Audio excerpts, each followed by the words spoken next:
Blog Talk Radio, the world's largest online radio network. We do that. 1, 2, 3. Blog Talk Radio. Ah, come on, Tom. Let it all out. I'm letting it out. Yeah. Hi.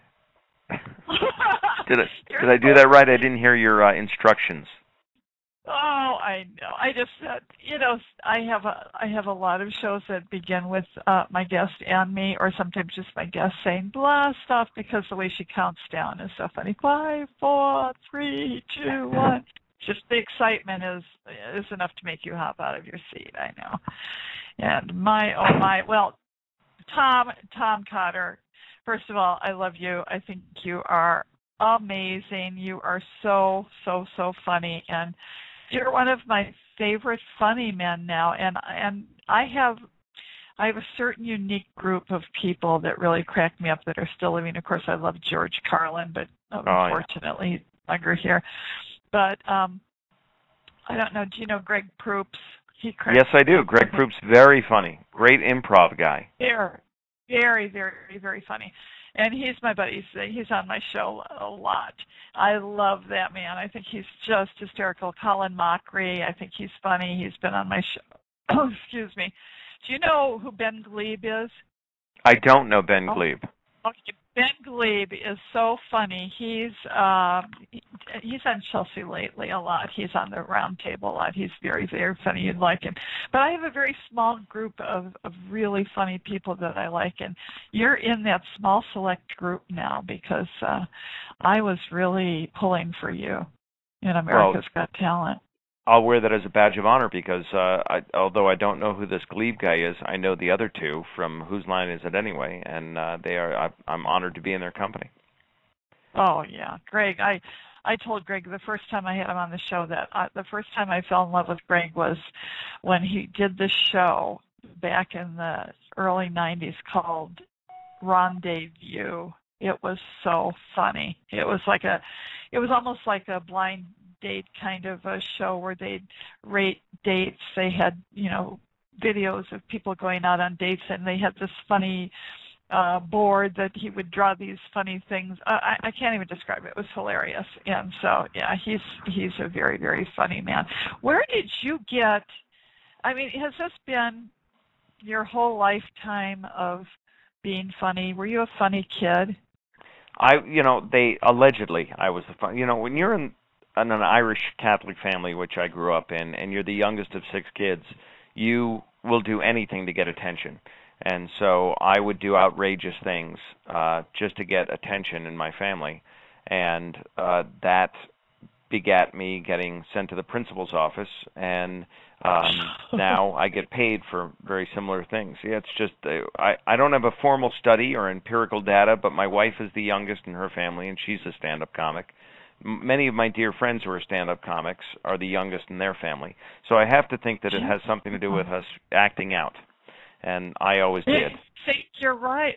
Tom, I think you're right. I'm the youngest in my family, and I was raised in the Catholic religion, and I went to parochial school, and I was always sent to the principal's office. I'll tell you one time in church, there was this guy, Jimmy Bonin, his name was. He was creepy. He was real skinny, and he wore real thick glasses. And he'd always chase the girls at lunchtime. We'd walk home for lunch because we lived a few blocks away. He would chase the girls and try and kiss them. He was so gross, nobody liked him. He used to pick his nose all the time. Anyhow, the one Achilles heel that him was he fainted when he saw the sight of blood.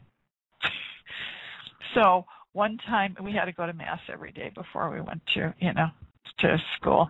And one day in Mass, I made sure that I sat next to him, and I had a little pin, a little stick pin in my hand. And I poked my finger and squeezed the blood out, and I stuck it right in front of his face. And he passed out in church. He did. He swallowed to the floor. Oh, it was so dramatic. And of course, I got sent to there were a million things, a million of them too, that got you sent to the principal's office. Oh, well, he couldn't look up on the crucifix and see Jesus with the crown of thorns and all the blood trickling down his face, and that didn't faze him at all? Well, because it wasn't red. Maybe it was the color red. Maybe it was, because on the crucifix we didn't have the real colored, like we had the gold or something. It wasn't. Yeah. It wasn't the real thing. But I thought I used to do funny things like that all the time, and it makes life interesting. Yes, and that's what we did. We acted out, and now you're a ham on the radio, and I'm a ham on stage when I do stand-up. And so that's the genesis of how this whole thing began. And going back to Greg Proops, by the way, big in London right now. He's very big in Europe. He's big in the States, but he's huge in Europe. So I know he is. And I'm always so honored that he's so gracious and he comes back. And we have a running joke going about him all the time. He's like he was on my show probably not even a month ago, and I said, I see you're going to be performing in Phoenix again. Are you staying at my house again? Yeah. I said, well, you want the cookies? And he goes, yeah, we'll be sure. The key, I had trouble, and I can't tell you how many people keep saying, does he really stay at your house? Oh yeah, he does. He always stays at my house. He's just. I do his laundry. Yeah. Yeah. No, I draw the line. I always say make his favorite cookies and everything, but no, he is. It's so funny. I had I don't know if you're familiar. I know you're familiar with Ricky Gervais, but the Ricky Gervais podcast with Stephen Merchant and Carl Pilkington. And I had Carl Pilkington on my show a few years ago, and he's the deadpan. He's the funny one, and basically in the podcast, all Ricky does is laugh, that crazy little laugh of his, because Carl is so funny. He is another really, really funny guy. And what's so interesting to me is all the different styles of comics. How did you develop your style? Because yours is really unique, and I might put you on the spot and throw a word at you. I'm just warning you ahead of time, or I might not. Well, my style is it's kind of born out of the Boston style, because that's where I started. I grew up in Rhode Island, and I started comedy really in Boston. I'm still known as kind of a Boston comic, even though I've been living in New York for almost 20 years.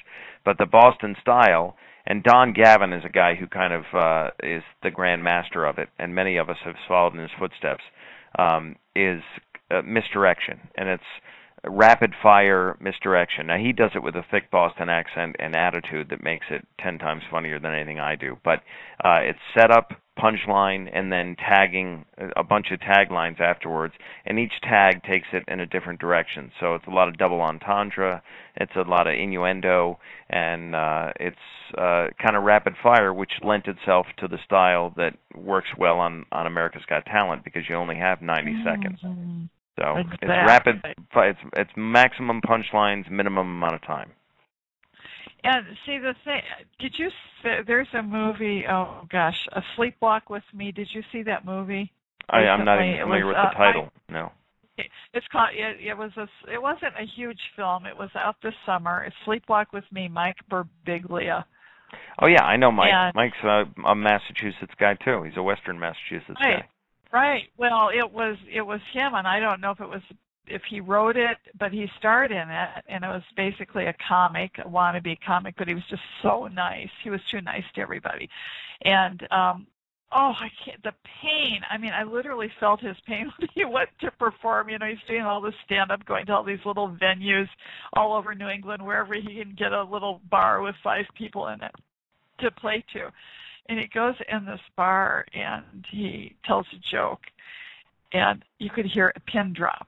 And there's maybe 7 people in the whole bar, and they, pan over, looking at all of them sitting in their chairs at their tables. And he goes, "Well, that's all I got. That was my best joke." And nobody smiles. I mean, it was so uncomfortable. And then he tries to be funny and to be a little more sarcastic. He tries something else on, because another comic tells him, "You're just too nice." And he goes out there, and this guy is sitting in the front wearing a Hawaiian shirt or ugly plaid shirt or something, and he goes, "Nice shirt." And nobody laughed, and he goes, it isn't a bad shirt. I mean, isn't he totally ruins everything because he's backtracking? Oh my God. How do you get the nerve to go out there? And it does take a lot of nerve. Oh my God! I Yeah. mean, you've really bombed. I mean, every comic has. I mean, have you had an I experience don't with even know what you're that? talking about. I don't know what is this bombing you're talking about. Yeah, we've all had horrible gigs, and that movie is based on his one man show because Mike Birbiglia had a one man show. I didn't know they made it into a movie, but Yep. his one man off Broadway show was a pretty big critical hit.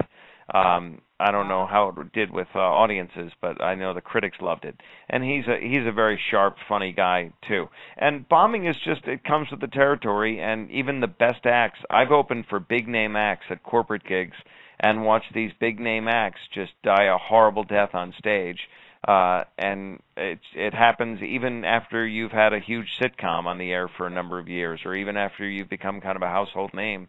It just happens, and you have to brush it off. You have to be Teflon and just realize that you'll live to joke another day. And most shows are going to be huge successes and not huge failures, and not dwell on the negative. You just got to look forward to the next show and try to hit it out of the park on the next show. Yeah, you can't be, obviously, you can't be a terribly sensitive person, or you better get in a different line of work, I would say, because, to go out there and have a group of people not laugh or one person laugh. And the other thing that you encounter is that, people come there to laugh, and so they already have the attitude, make me laugh. And it's so subjective because I know people that love Jerry Lewis. Lady, I can't stand that kind of humor. It's horrible to me. And that's why comedy competitions are very bizarre, because you're really comparing apples and oranges. And who's to say that a physical, over-the-top comic like Jerry Lewis or like a Dane Cook is more funny than a monologist, a Stephen Wright or someone like that? Who's to say what's better?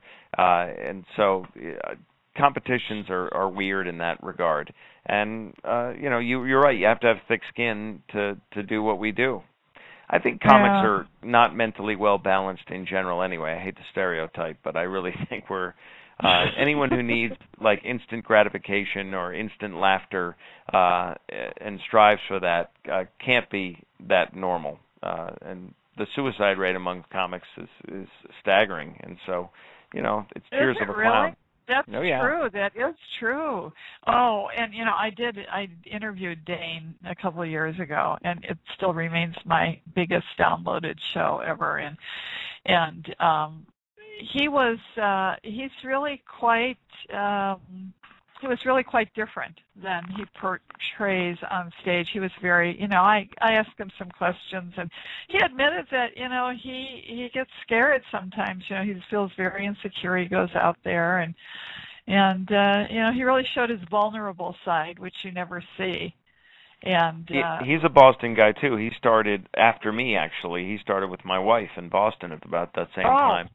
And really? He was part of a group called Alan the Monkeys, and it was an improv sketch comedy group, and there were 4 of them.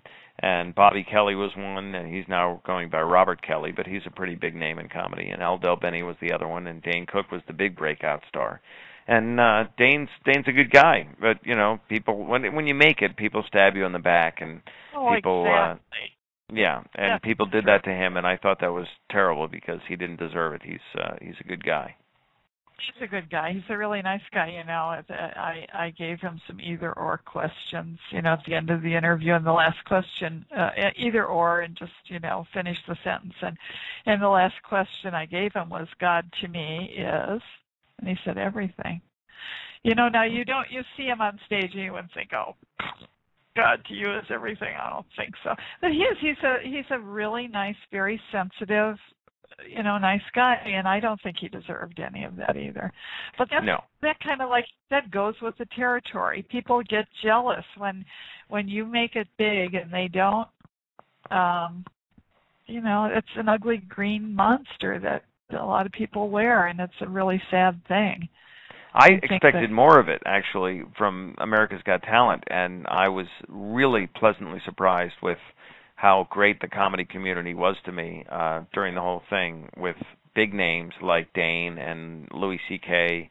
and Jim Gaffigan and all those guys tweeting for me to vote for me and stuff, because I didn't ask them to.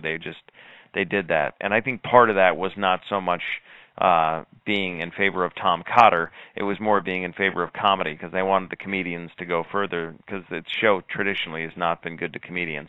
And so they didn't want the comedian to lose to the guy getting shot out of the cannon or something like that. So that was great. I think you're partially right, Tom, but there's no way that it wasn't about Tom Cotter too, because you were very, very funny and quick. You're very kind. Thank you. No, I believe me, I'm not saying anything that I don't truly feel. And you were. If it were another comic, and there have been a lot of other comics on that show, and they don't ever get as far as you did. I mean, I really had you picked to win, and so you, in a way, did win because you're performing in Vegas at the Palazzo. It's the Palazzo, yeah. It's right next to the Venetian. The Palazzo, and so are the winners, the Ole dogs. So, you know, it's all good. It's all good. And, you know, that's always been my attitude. It's so bad to get jealous about somebody who maybe you started out at the same time and you've both had a lot of rough breaks, and then finally somebody is a breakout star. Well, you both worked hard for it, and there's enough laughter to go around for everybody. You know what I mean? Concur. You're right. And why do you want to? Why would anybody want to create that negative karma? Because it never ends up good. It never does. It's like, you know, God bless them. Good for you. I'm glad to see you doing so well. You know, it comes back to you eventually, and I really believe that. I want everybody to know that Tom has a great website, and in fact, I was reading your thoughts, and I want everybody to go. It's tomcotter.com, and of course, you know it's Cotter. And be sure to go and read his thoughts page on the women in his life. That was really funny. I loved it. At first I thought it was because only 6-line shows at a time, because I don't have my browser opened all the way. And so I thought it ended up with Anne the hemophiliac. And then I thought, and then I kept reading. I thought, this is so cute. It's a poem. It's so good. Wow, I love it's just something silly I threw up there. My website's being redone right now. It's still up, but the new one is really neat. And at this day and age, my manager and my agent were like, you have to have all the bells and whistles, and your website is everything when you get to a certain level, I guess. And so I'm spending ridiculous money now having this new website put up, and it should be up in a couple of weeks. So we'll see what happens there. I think you have a great website as it is, and I don't know about all the bells and whistles. I mean, links. By the way, I'm following you on Twitter. Maybe one day you might follow me back, but sure. Okay, and he is at Tom Cotter Comic on Twitter, so be sure to follow him. And so now, how did you get on America's Got Talent? How did that come about? Well, you know, in years past, this is the 7th season of the show, and in years past, Pierce was traditionally anti-comic. He just was never seemed to be a fan of the comics. I think he had his sense of humor surgically removed when he was a child or something. He has a very tight stick up his butt, because he has that snide face. I mean, I just call it snide face. Anyhow, go ahead. And so, you know, one out of the 3, you need all 3 judges to make it to the finals. All 3 judges have to like you. There's no way you can make it on just 2 judges. So Sharon and Howie are, you know, they're normal people, and they're fun and gregarious, and they like comedy. So that was good. But now when you take Pierce out of the equation, you add Howard Stern, who's a comedy fan. Obviously, if you ever listen to his show, you know that he loves comedy. Now it felt like I had 3 guys that I could, or 3 judges that I could win over. And so I just threw caution to the wind, and I've been at this a long time, and someone suggested to me that my style is perfect for the show because you only get 90 seconds. And my wife, who's a storytelling comic, like a Bill Cosby, it takes her 2 minutes just to say hello. For me, it's perfect because I cram in a bunch of punchlines in a short amount of space. So I said, what the hell, I'll go for it. And you go down and you audition for a junior producer, and then he deems you worthy or unworthy to move on to the executive producer panel, which is you walk in and it's like Mount Rushmore. They're just staring at you. And and that's intimidating. But I made the cameramen and the sound guys laugh, so I felt like it went pretty well in front of them.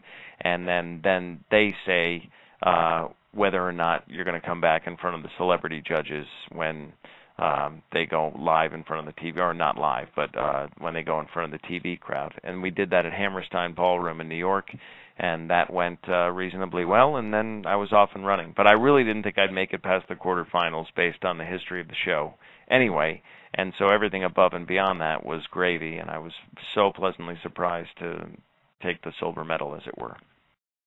Well, honest to God, and also to impress Howard. Howard, and he's very blunt. I mean, he'll be very, very blunt. And to impress Howard as much as you did, and Howie both, who are, both comics, I thought was really remarkable. I knew that you impressed me, but I'm not a comic. And I could see that they really were pulling for you. And yeah, they were allies, and that was great that they were in my corner. I was very touched by. They never said a negative syllable through the entire season, and they didn't. No, and I'm still blown away by that, and I'm incredibly humbled. And I told them after the camera stopped rolling, they weren't allowed to talk to us during the show except on camera. We were sequestered when they would move around, and so I never got to communicate with them. And so after the final episode, I said to all three of them that, if I know they all have charity events, and I said, if you ever need a comedian to come work for free, I'm your boy, because you guys have been, what they did for my career is gigantic. Because you have to make it past the first two rounds, which are just them. Then it becomes voting by the public once you get into the quarterfinals. But the New York round and then the Las Vegas round, it's them. They determine whether or not you move on. And so, believe me, they're tough. They're tough. And I saw a couple of, heard and watched a couple of comments from Howard to other people that, were pretty brutal. And so I just knew, though. I just had a feeling, and you really keep your cool. I can't imagine. Were you ever nervous? Well, that's a facade. Is it a facade? Because you wear it so well, Tom. Well, I wore adult diapers when I was out there. I mean, I was very nervous, but you try to masquerade it as best you can. If you're not nervous on that stage, then you don't have a pulse. Then something's wrong with you. So, even the guys who claim they weren't nervous, you have to be nervous, please. And you wore adult Depends, but they didn't show, so that was a good thing. No. It could have been. Yeah, you don't ever want to let them see you, you in that state. That could be really, really bad. So, how long are you performing at the Palazzo in Las Vegas? Well, we've been here since the 26th of September, and we run through November 17th. And then I go off and do all the C's: colleges, corporations, cruise ships, casinos, and comedy clubs, which is what I've been doing for 25 years. So I go back to doing some of those. It's just I get paid a little better to do those now. And then now there's talk of us being extended, so they may want us to come back to the Palazzo in January and run through May. So we're going to see how that goes. But ticket sales have been pretty good and pretty brisk, and so it must feel good. It must feel good to have some reasonable amount of dependability for income for a while. Yeah, the bump up has been tremendous, and the deepest pockets in our business are corporations and colleges, and your price goes up a lot when you get exposure like that. So I'm very blessed by that whole thing, and I really feel like I stepped in unicorn droppings or something somewhere along the line, because I came on the show at the perfect time, with Pierce gone and Howard coming in, and the other thing is, it's all in the editing, and they can edit you to make you look like an idiot, or they can edit you to make you look good. And the editors were really nice to me from day one, from the very first time I was on camera, and that had a lot to do with it too. So all the stars were aligned. All the stars were aligned. Now you have 3 sons, right? 3 boys? 3 that I know of. Yeah. I have twin 9-year-olds, and I have a 5-year-old. Okay, so now when you're gone so much of the year, and it looks like you're going to be gone a lot more. How does that work? They don't. They obviously are in school, and your wife stays home, and so you're away a lot. That must be Well, hard. I wasn't really. Yeah, I was away on an average 2 weekends out of a month, and that's kind of my twins were already used to that. It's so I do miss a couple little league games and maybe a school play or something every now and again. But I am home 2 weekends out of the month, and there are months where I'm away 3 weekends, but there are months where I'm around the whole month. So it all averages out to about 2 weekends out of a month. This was tough for me because from September 26th to November 17th is almost 2 months away, and I've never been away that long. So the producers were really kind and flew my family in last week for a week, and we had just an amazing time. And my kids aren't so much daddy homesick. They're Las Vegas homesick. They loved it out here so much that they were really sad to leave. And again, all credit to the producers because they also got us tickets to everything. So while they were out here, the kids got to see the Cirque du Soleil Love, and they saw Blue Man Group, and they went to Shark Reef, and they did all those cool things. And we had an absolute blast, and we got to bond together. And now I'm going to be home after the 17th, so they'll see me again there, and I'll have Thanksgiving, and the twins' birthday is December 11th, and then Christmas, and then we're all going away after Christmas. So it's okay. We Skype all the time, and it's Oh yeah, isn't that great? The Skype thing now you can see each other on camera and talk. Oh, I mean technology is wonderful now. It has, keeping in touch. I feel bad whining about being away for 2 months when my brother, who's a colonel in the Army, had to watch his kids graduate high school on closed circuit television from Baghdad. But this for me to whine about 2 months is a little. I just feel bad doing that when other people have to be away from their kids for a lot longer for other reasons. But for us, the good news for your brother, of course, was that he was watching. He was able to watch. Because, you're right. Is he home yet? He's back gone? now. He's actually crossed over to the dark side, and now he's one of those. He retired, and then he is basically doing the exact same job he was doing over in Afghanistan, because he went to Afghanistan after Iraq. But now he's being paid 3 times as much to do it because he's technically a civilian now. He's just one of those contractors over there, and so he's cashing in a little bit. Glad that he came home. Okay, we actually have a caller from Massachusetts. Excellent. Hello, Lynn. Is that you? Hi. Say hi to Tom. Hi, Lynn. How are you? How are you? Dandy, thanks. Thanks for asking. Oh, it's a pleasure to say hello, and so happy Olivia has you on her show. I'm a huge fan of yours, and I actually am one of the people who was hoping you would win. I voted for you. I was torn between you and the Olachi dogs. I loved you both. Well, you're very kind, and I'm not bitter about the dogs at all, but I will say this to you, Lynn, that they get their puppy treats from Lance Armstrong. I'm not trying to besmirch them. You can read into that what you will, but I just think, once the investigation is completed, I may be awarded the title. That would be cool. All right, that's not true at all. Well, I had no idea you were from my area, Massachusetts. I'm from the western part of the state in Amherst. I'm out there all the time. Well, at least my voice is. I'm on Bax and O'Brien, which is on Rock 101, I think, or Rock 107. I can't remember which one it is. I do their morning radio show a lot, and I just recently did Springfield College, where basketball was invented. I did that. That's like half an hour from here. I need to pay more attention to the news in my local areas and everywhere else. Yeah, I'm out there a fair amount. I love that whole area. That's Western Mass is an undiscovered jewel. And that was I was wondering what it actually felt like at that moment when it came down to the two of you. And my other question was, would you ever be interested in doing, getting into like a comedy series on TV? And if so, any idea what you'd like it to be like, or is there into movies or anything like that?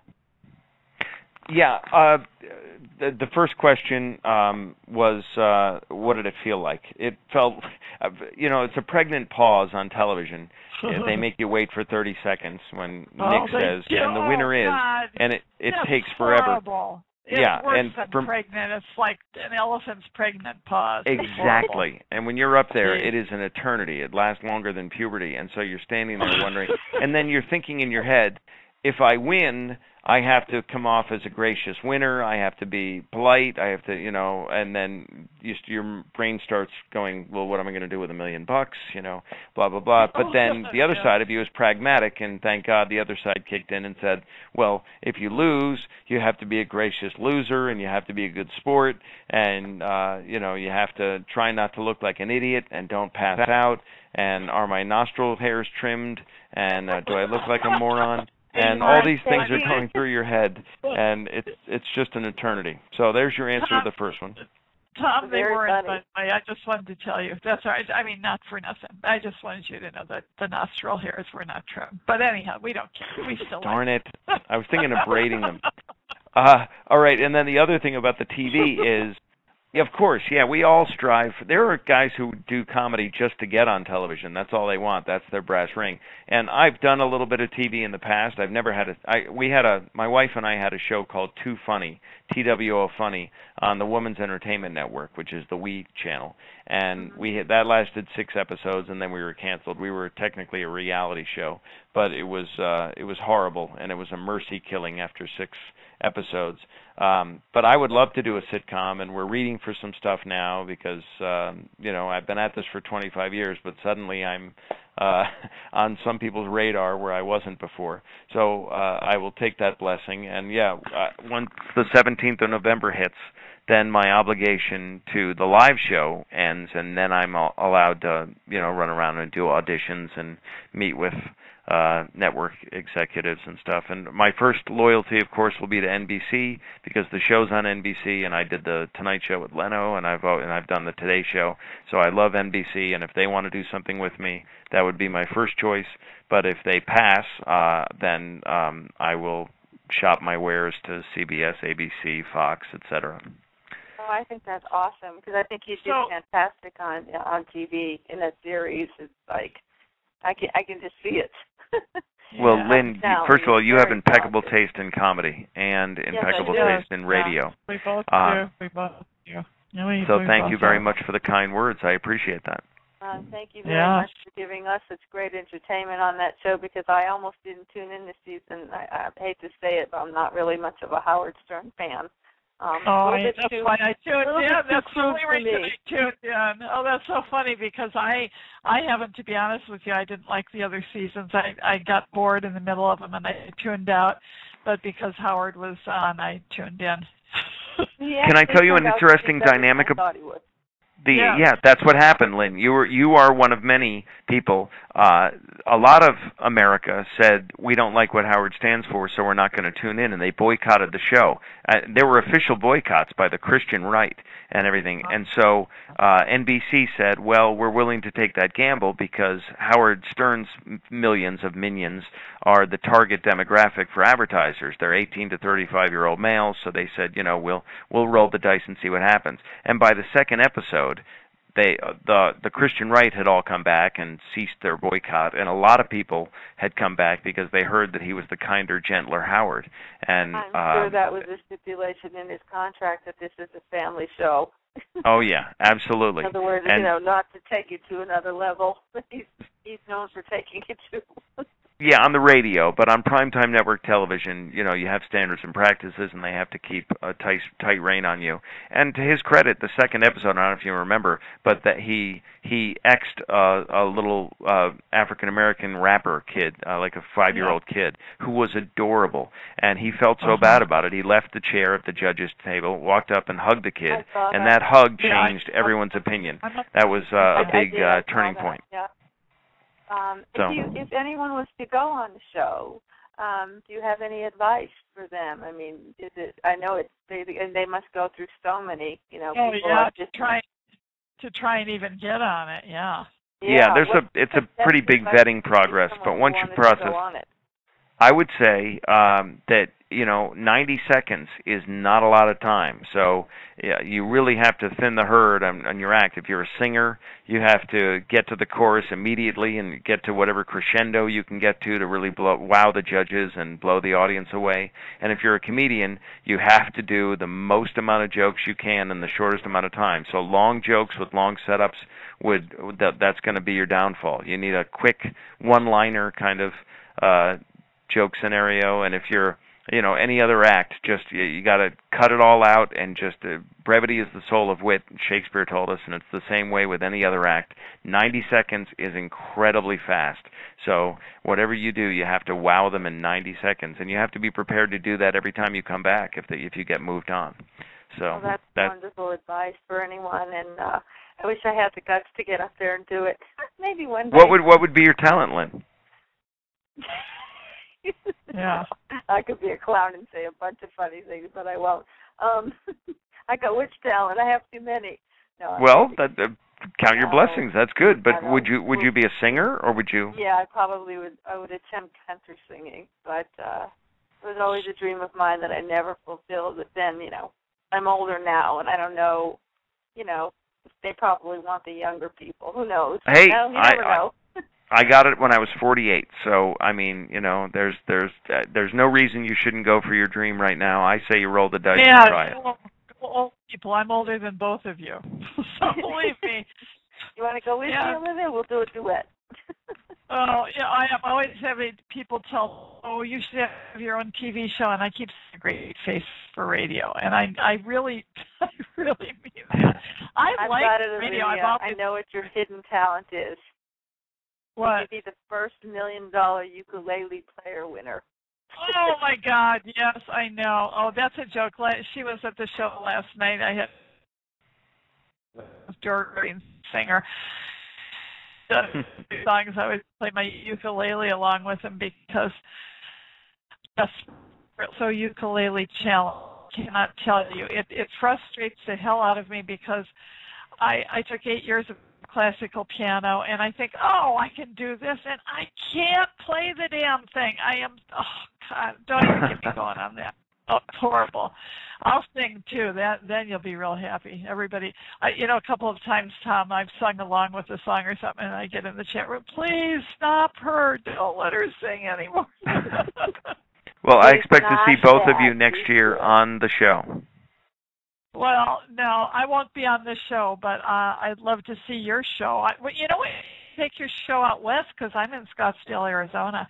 You need to bring it west. You're already in Las Vegas. You're not far away. Well, yeah, I'm not far away, so why don't you get in your car and drive to us? Oh, shit. Yeah, okay. I guess I walked right into that one, didn't I? Yeah. Maybe I just will. I don't know. If I come, am I going to get comped with backstage? You absolutely are. I will definitely get you in to see the show. Will I get to meet you, too? Will I get to talk to you backstage? Are you kidding me? I would be honored. I'd greet you out front when you pulled up. Oh, my God. Okay, now, you know what? I need to do it then. I'm going to get in my damn car, and I'm going to head up to Vegas, baby. I'm holding you to it. Promise me that what happens in Vegas won't stay in Vegas. So. Yeah, they say that, but herpes goes right home with you, I hear. I don't know that. I know. Herpes in the crabs. I know. I've heard these tales. I don't even remember I do remember though I was in Vegas. It was 1996. That's so long ago. That's sad, isn't it? But I'm not. I would like to go and see your show. I'm not much of a gambler because I don't have any money to throw away. But I do love shows, and that would be great. That would be really great. Tom? I'm sure that you have. Thank you so much for calling, Lynn. Well, Thank you, Lynn. Thank you very much, Tom. It's a pleasure, and I wish you nothing but the best. You're very kind. Thank you. Again, I thank you for such a great season because I don't think I would have stayed tuned in if it wasn't for I picked the both of you from the very first moment I saw. I told people online, and it's still there. I said those will be your final two, and I was 100% correct. Wow, good call. That's impressive. I was proud of myself. Well, I didn't pick the dogs, but I did pick Tom. I said Tom's going to be in the top 2. I picked him right away. Yeah, I did. I knew that was the, one, and when the dogs came on, I knew that it would be a great Vegas act as well, because you have, families that take kids, and it was something different. And I've never, like the rest of America, seen dogs so talented in my life, or trained so unbelievably. What they did is just amazes me as well. They were really anyway, I have no doubt, Tom, that you may not have won there, but you won the hearts of everyone in America, and you certainly are well on your way to winning, or I should say earning, of millions and more. I have no doubt that'll happen down the road. Your lips to God's ears, Lynn. Thank you very much. I appreciate that. Thank you very much. God bless you, and thank you, Olivia, as always. Thank you, Lynn. Thanks for calling. Bye. Oh, yeah. Do you have now? I loved the thing where you rolled the dice.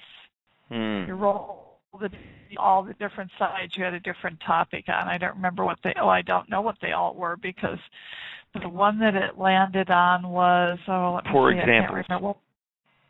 It was poor examples. What would you do if somebody rolled a dice and it came up politics? I would have done politics, but politics wasn't on mine. Political correctness was. That was one of the topics, but that didn't get chosen. And the only reason I did all that was because, Howie said from the get-go to all the contestants, you have to step it up every time you move on in this competition. And so William Close had the earth harp, if you remember. And when he first did the earth harp, it was just he and the harp. And then the next round, it was he, the harp, and he had a drummer. Then the next round, it was he, the harp, and a full band. Then it was he, the harp, and dancers. And by the end, he had a whole orchestra. He had dancers, and then he had an aerial act swinging above the earth harp. And I'm like, well, what can I do? So I had to step it up somehow, and so I did the comedy on demand thing during the semifinals, and then I did the rolling of the dice for the finals. And I have to say that was genius, because first of all, that is, I remember Howie and did Howie ever shake your hand? No. No.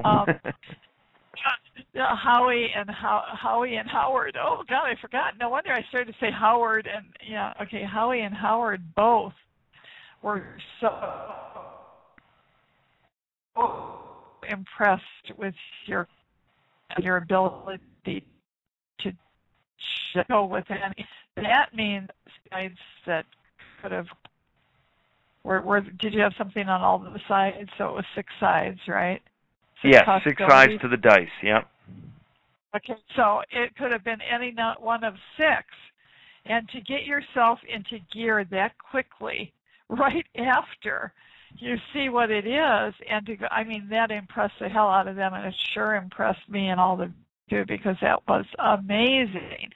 I think that's just one of the, besides your material is so funny. It really is. It's just very, do you have a favorite routine that one, because everybody knows, every time you say something or do something, like I paint, I have favorite paintings, or, I know things that have cracked me up that I've said that just crack me up because I think they're funny as hell.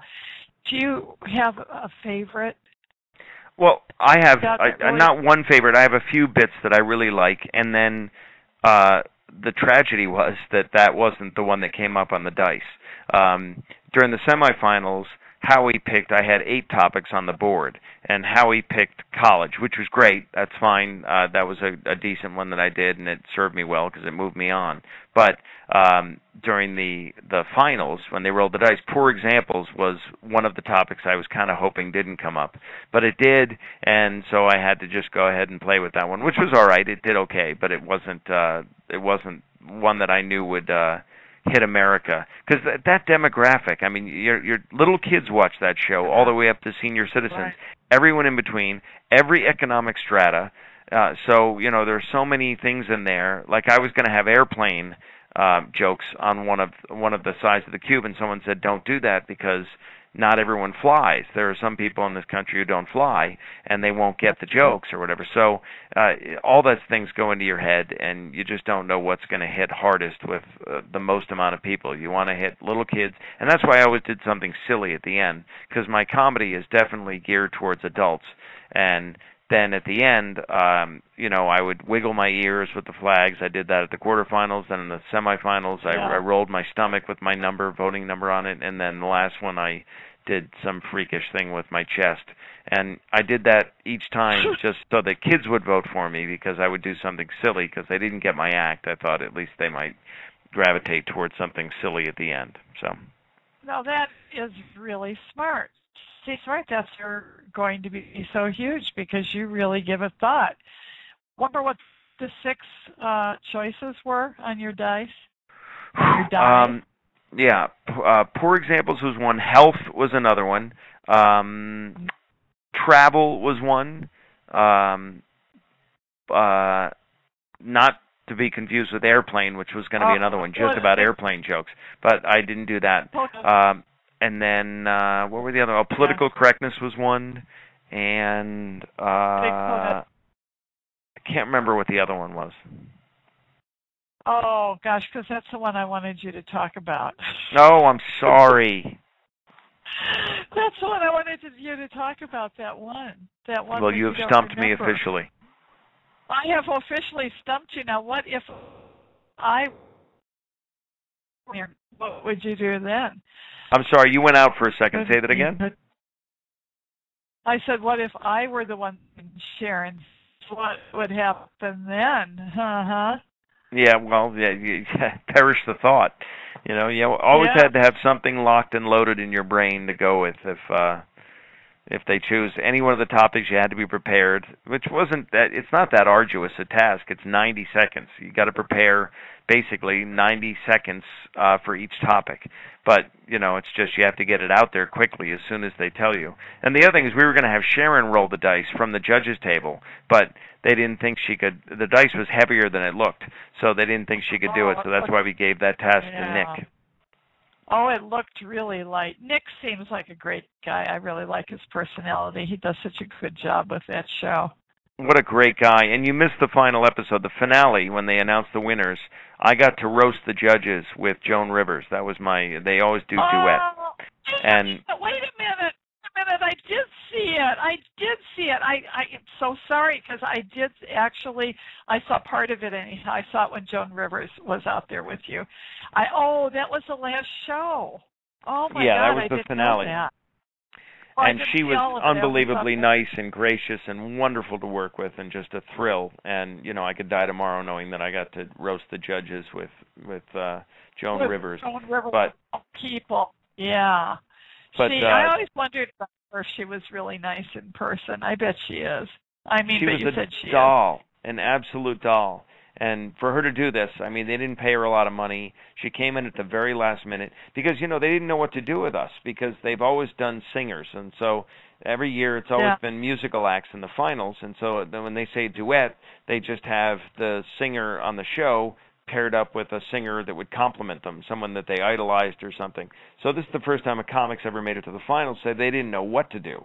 So they didn't tell us until the last minute that we were going to roast the judges, and then they didn't tell me who I was going to be paired up with. First they said Lisa Lampanelli, and then they chose not to go with Lisa Lampanelli, and then they told us literally the day of my final performance, which was the Wednesday, and then Thursday was the finale. So a day before they said, Joan Rivers has agreed to do it. And I got on a conference call with her that afternoon, and she said, I'll come in and do it, and we'll wing it, and don't worry about it. And she was unbelievably nice. She said, Tom, this is all about you. I'm going to try to make you look good, and you've done great, and I just want to be there to be in a supportive role. And she just could not have been nicer to me, and she's so professional and a lifelong idol of mine. So I was me too. More than thrilled. Did you see her movie? The movie, I forgot what it was called. Work of art. I can't think of the name of it now. It was a couple of years ago. She had a movie. It was a documentary following her around in her life. And that woman, wow, she's like, isn't she over 80? I mean, what a hard worker she is, and she just unbelievable. Yeah, and just so funny. She is hysterical. She had us cracking up during the conference call. She had us all. I was in a room full of NBC executives, suits we call them, and they were all uptight people. And she had us all rolling by the end of the conference call. We were just in hysterics. And she is so quick. She's like we just said, she's not a spring chicken, but that woman has a quick mind.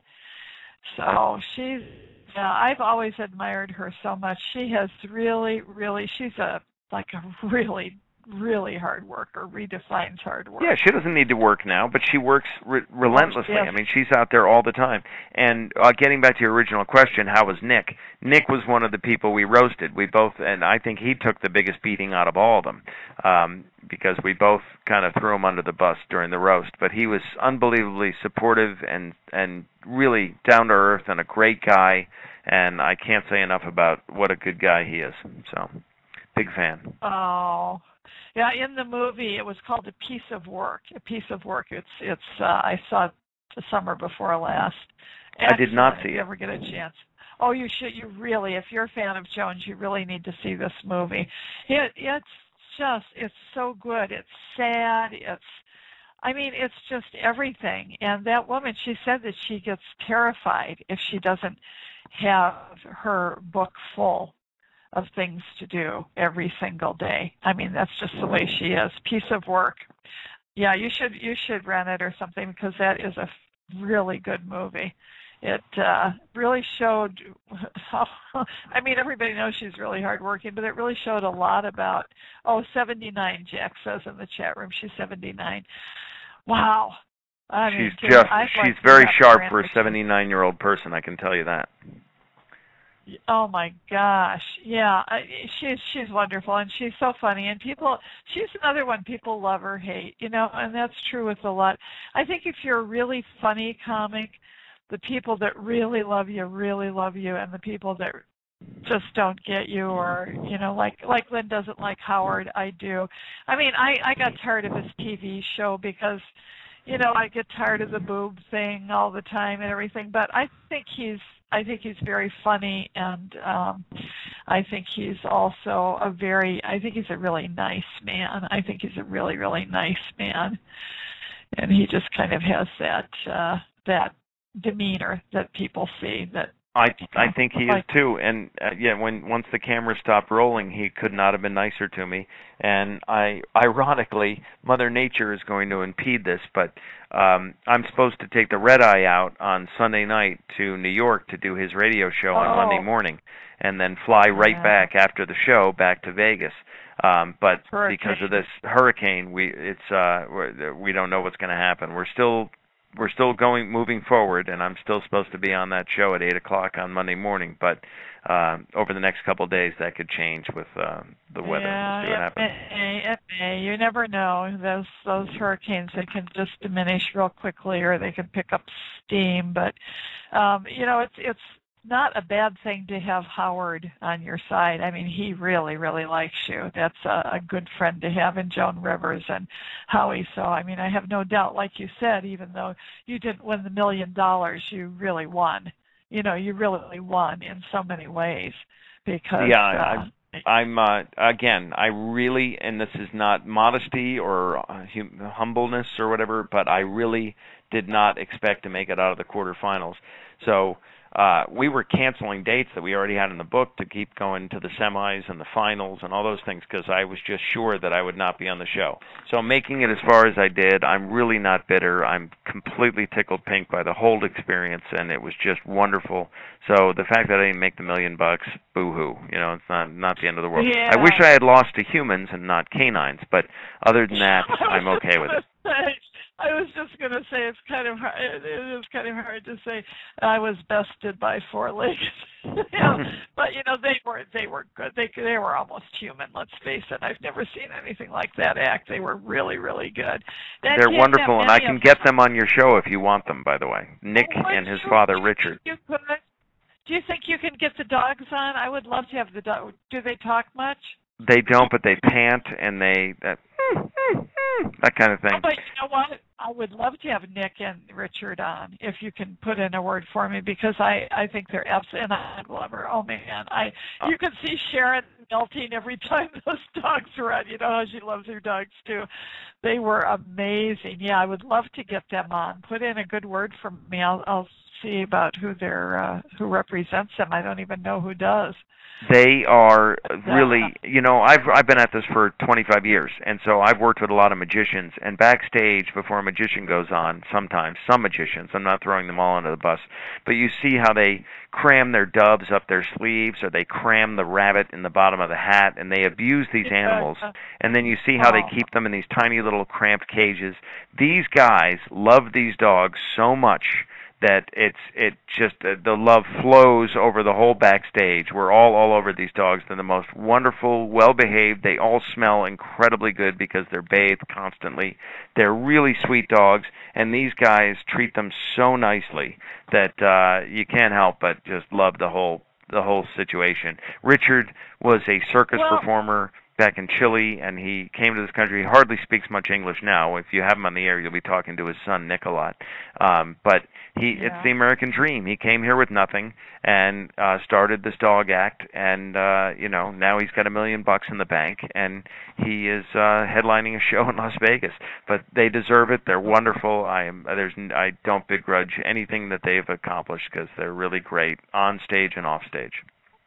Well, and Tom, you could see that. You could just see the love between the dogs and them, just by the way they handled them on stage. You can tell that there's so much love among all of them. And you could get an animal to do certain things by mean and being a dictator, but you don't get that kind of performance out of these animals. Just looked happy. I mean, I swear to God, I saw smiles on a couple of their faces. They were just they were having a good time. They were just doing what they wanted to do, being stars, and that doesn't come from being abused. No, they're deliriously happy, and they're always happy, and they love going to work. When they come in, they bring them in these two giant wagons, and when they come in, it's like a million tails wagging in unison, and they're so happy to see the rest of the performers backstage before they go on. They're really affectionate dogs. They're so well cared for, and they're just, I've never heard them raise their voices to these dogs. They're just really, really a wonderful act to be on a show with. All the acts, I have to say, William Close, the Earth Harpist, is such a great guy, and his significant other and their baby, just great people to hang out with. And then Joe Castillo is the sand artist, and I didn't really know him during the show. We just weren't on the same. We weren't in the same semifinal round or the quarterfinal round, so I've really gotten to know him here. What an incredibly cool guy he is, and his wife is here with him. And so cool. I thought he seemed so cool, and I thought it was just amazing what he did with the sand. The other ones that he had like 5 people that made drawings with it wasn't sand. What did they use? With light. Ones, I don't. Yeah. Well, there's 2 groups. There's Aurora Light Painters. They were out of San Francisco, and they were really nice too. And I was sad when they got eliminated. I think they got eliminated in the quarterfinals. Yeah. But the people in the show with us are Lightwire Theater, and they are kind of neon dance group, and it's just I can't even put it into words, but they're really good. Yeah, they're really good. I like both of them. It's amazing what he did too. Very, very unique and really amazing talent. And like you said, the vetting process must be really hard and quite tedious and long, but also the talent is, and that's why too, because the talent is so amazing. And this year it was really, really stellar. So I think you're a winner too. I mean, I couldn't believe it. That I've seen other comics, and as I said, I never watched the whole season because, I didn't like the judges' combination and so forth. I did not really like, what's his name? Pierce. Prune face. Yeah, Pierce the Prune. I didn't really like him very much. He always has that look on, like he's looking down on everybody. I don't know. Maybe it's the British He does have a condescending tone about him. True, but he does. He just kind of has demeanor. Does. He has a condescending look on his face too all the time, and so he was not a good judge. So I was happy to see Howard, and just like American Idol, I tuned back in again to see Steven Tyler and Jennifer Lopez, and now they're gone, and so is Randy. Everybody, I mean, they keep changing it all up. I know. But yeah, and now Howard and Sharon are gone, right? Well, no, Howard is probably going to get re-signed, I'm assuming, because he's very valuable to them. But Sharon is definitely gone. Yeah. Yeah. Have they said anything about who's replacing? I haven't been up on this. I don't know if they've said any possibilities of who's replacing her. No, yet, I've only heard sure. speculation, and that's just from people who aren't affiliated with the show. So just, some people think that it has to be someone who can referee, because sometimes Howard and Howie get at each other. So it has to be someone like Sharon who could play the referee in between their battles. And it'll have to be a woman, and I think they want to skew a little younger this time just for that, demographic. I think they want to go a little younger. Demographic. Hey, old is where it's at. People live longer now. We got to get the oldsters. I've always had older people coming out on top. It's about time. Yeah, damn it. Damn it. Youth is wasted on the young, isn't it, Tom? We can say that now. I can say that, absolutely. What do you think of Jay Leno? Jay Leno was unbelievably nice to me, and could not have been, if he's a Boston guy too, so he knew that, and he came back and he did enough research to know that I was out of Boston, and so he came to my dressing room twice. First time in just denim while they were doing the rehearsal, and he shut the door and he said, "Tom, you can't blow this." And I'm like, I'm going to try not to. Don't put any more pressure on me. And he said, "No, you don't understand. You can't blow this because we're not live. So if a joke goes poorly or if you stumble, don't worry. We'll just start you again." And we're pre-recording. And that, for him to say that to me, took such a load off my shoulders and made me so much more comfortable. And, of course, we didn't have to stop, and we just played it through, and it was perfect, and they were wonderful, and the crowd was great. But he knew to tell me that because he knew it was my first time on The Tonight Show, and he knew that I would be very nervous. But that helped me so much. And then afterwards, he took pictures with everybody, all my friends and family who had come to the show. Could not have been a nicer guy. He was really, really nice.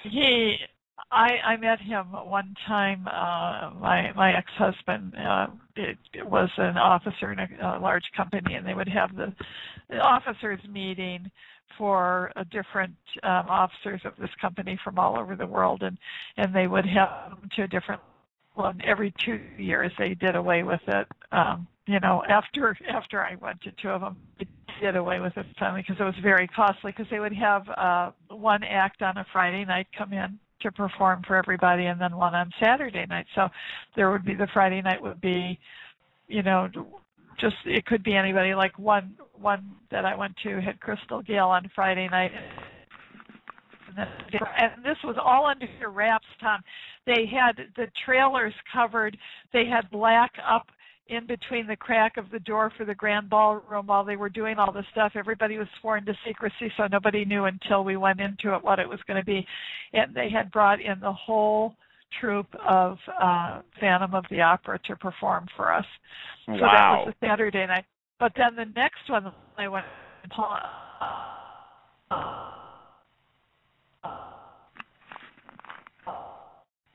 Palms in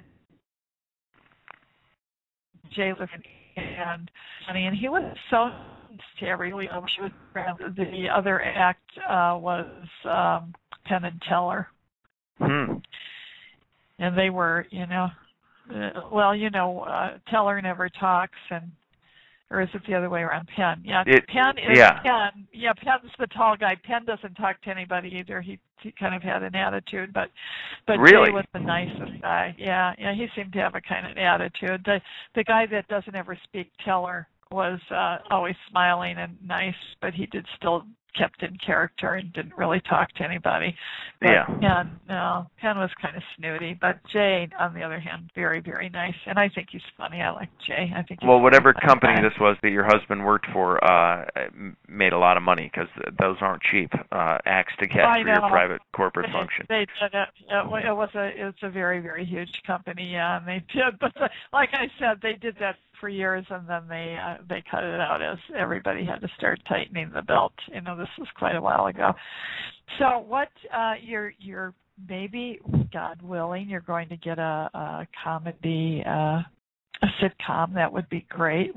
Tell me a little more about your wife. Does she perform, or is she mostly performing at home now with the kids? Well, our 5-year-old and our 9-year-olds are kind of a ball and chain, keeping her anchored at home. So she told jokes tonight in New York City, which is, we live just outside of New York City. So she works the tri-state area there, New York, New Jersey, Connecticut.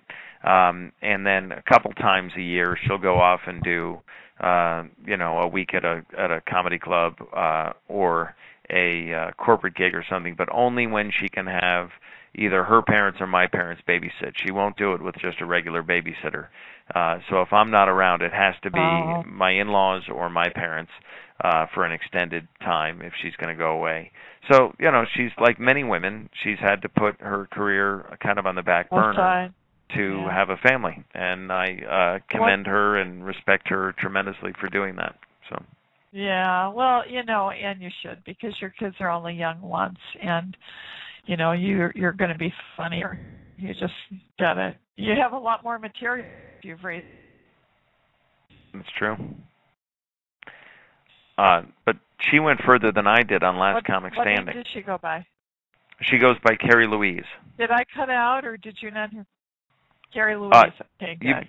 You have been cutting out quite a bit as of late, but her stage name is Carrie Louise, and we were on Last Comic Standing together years ago in 2004, I think it was, or 6, maybe 2006, and she went further than I did. And don't think that doesn't come up every time we argue. Oh, but, I bet. This was my retribution. This is my getting back at her, because she never went as far as I did on America's Got Talent. So. I love it. Oh, that's great. Did you meet her through comedy? Yes, this was a workplace romance. We were both Boston comics at the time, and we got booked to do a gig up in New Hampshire at a ski resort, and we ended up skiing there for a few days together, and romance blossomed. Oh, that's great. What a great story. I love that. Well, and you probably are always able to laugh at things, right? Or comics, do you laugh a lot? We laugh a ton. Outside, or are you more serious? Because some comics are serious when in their act. I have found that to be true. Well, we're serious about our acts, but we're not. Carrie and I are both very kind of lighthearted people, and so we howl a lot at home. And our 3 children are, that's 3 muses, and so the 3 of them just keep us in stitches all the time. They keep us in hysterics, and we're, knock wood, we've been at this 12 years of marriage, and we were together for 5 years before we got married. So we've been together a long time, and it's a nice partnership. Oh, it's a good team. Well, that's great. Well, I know that there's nothing but good things in your future. I'm so excited to have gotten to talk with you, because I'm like I said, I am a huge fan, and I am so glad that you came in second, because that set a precedent. Where the next comics that try to get on that show are going to have to really funny up, because nobody's ever made it that far, and I think that you're hysterical. I think you're absolutely hysterical, and everybody should be following you. If you're not following Tom on Twitter, he is @Tom Cotter Comic. Makes sense, because there's other Cotters in the world, so he's Tom Cotter Comic. His website, which he said is being revamped, but right now I kind of like to get all fancy. He's big now. His website's got to be big. So it's TomCotter.com. Are you on Facebook, Tom? I am. Yeah, I'm easy to find on Facebook and you already mentioned my Twitter. So yeah, I'm all over the social media. I was late to the party, but I'm there now. Well, better late than never, because it's, just keep on growing and growing, and the social media is important. Oh, I see him right here. Okay. He's if you go to, it's facebook.com, tom.cotter. So if you want to go directly, not do a search, just go to facebook.com/tom.cotter. And you will find his page. Unfortunately, I can't like you because I have too many friends, they tell me, but I would if I could. Me and too. You're very close. Yeah, well, I like you. I love you. I just can't add you. but in my heart of hearts, Tom, I am following you on Twitter, hint, hint. And, maybe when things change, instead of being ships in the night, we can be real friends in Facebook. I will definitely follow you on Twitter. I just got to get on there and look at that and find it, and then I will make that my mission. Okay, before you go, I would love you to make a little clip for me to say who you are and anything you want to say about Olivia Wilder. And it can be anything. I mean, I could play Gilbert Gottfried's for you. I mean, his was filthy. But it can be nice. It can be anything. It can be just what you think of the time you spent with Olivia Wilder. Take it away. Hey, I'm Tom Cotter. Let me do that again. Sorry. Hey, I'm Tom Cotter, second place finisher in America's Got Talent, and I just spent an hour with Olivia Wilder, and it couldn't have been wilder. Oh, I love it. Thank you so much, Tom. Will you come back and visit sometime before you're too big to even consider it? Please. You're confusing me with someone who has something better to do, and I don't. So I would be honored to come back on your show anytime you want me. I will. Well, I will be looking for you, because I'm seriously, since you're going to be there for a while, I'm seriously working on how to get over to Vegas now. You perform every night except Friday. Friday is our dark day, which is why I'm chatting with you right now. And will say on the airwaves, so that your listeners can be your witness, that I promise to get you comped into the show, and I'll get you around to meet any of the other performers you want. I think that would be the Olate Dogs, and you'll have a blast. I know that I will, and you have to warn them. I'm probably going to be bringing a very large handbag to take one of those dogs home with me. Security. Security. Wait a minute. They can, they'll pat me down, and they'll take the wand to see if anything beeps, and nothing will be beeping. There'll just be something going. Oh, excuse me, that's my stomach. I've been eating all day. I'm so hungry. No, I'm sure that they are kept under lock and key because they are so cute. Everybody wants them. But I am so, and I was saying it wrong. I said Olate. I knew that was wrong because it looks like Olate, but it's Olate. It is Olate Dogs, but I don't think they get offended when people mispronounce it. No, but I get offended when I mispronounce names, so I'm glad that Lynn said it and you said it, and now I stand corrected and humbled, and I'm hanging my head in shame, so I will not do that again. But I do know one thing. I know that I've just had a great time with Tom Cotter, and I know that everybody who goes to the Palazzo in Las Vegas is going to have an even greater time, and I'm going to be. You watch for me. I'll be in touch. You'll see me over there one of these days. I'd be honored if you showed up. I'll be honored to meet you, and thank you so much, Tom. Loved talking to you. Love your show, and you're just a great guy. And I wish you complete success the rest of your life. But I don't have to wish you that because you're going to have it. It's already started. It's like one of those big snowballs. It's just going down the hill. It's picking up more. It's gaining speed. The sky's the limit. That means a lot. Thank you. Spring. You know what, Tom? We'll just hope that spring never comes around. Because you know what happened to Frosty? I'm kidding. Yeah, but he came back the next year. He did. He never dies. Frosty never dies. Oh, well, thank you, Tom, especially since this is your dark night and you need to have some dark time. So I'm going to let you go, but thanks again. Come back and see us soon. Thanks so much, Olivia. I appreciate it. Okay. Take care, Tom. Bye-bye. Okay, that was Tom Cotter, America's Got Talent, and they had a lot of talent this season because he came in as the runner-up. As I said, always was my pick all along, but who can not love those Olate dogs? They're amazing.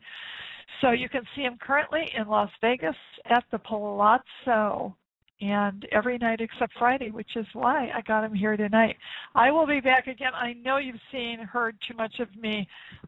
Oh gosh, six shows in 9 days. I know it's overload. See, I'm losing my voice right now. It's Olivia overload, and I apologize for that, but this is the way it goes. Okay, so I have a show Sunday with Ben Vaughn, Chef Ben Vaughn from Food Network. He has a new show premiering tonight in, I think about 45 minutes on Food Network called Health Inspectors. As a chef, he actually goes into kitchens that have had not passed their health report. Their report, the kitchen, what do they call it? You know what I'm talking about. Anyhow, and he goes in and tries to help them whip them into shape so that they can pass next time. And it's not like kitchen. It's different. I know it sounds like it's like Kitchen Nightmares, but it isn't. So the Health Inspectors premieres tonight till 10:30 p.m. Eastern and Pacific. So you'll have time to watch it. Probably not if you're in Eastern, but you know how Food Network shows things over and over again.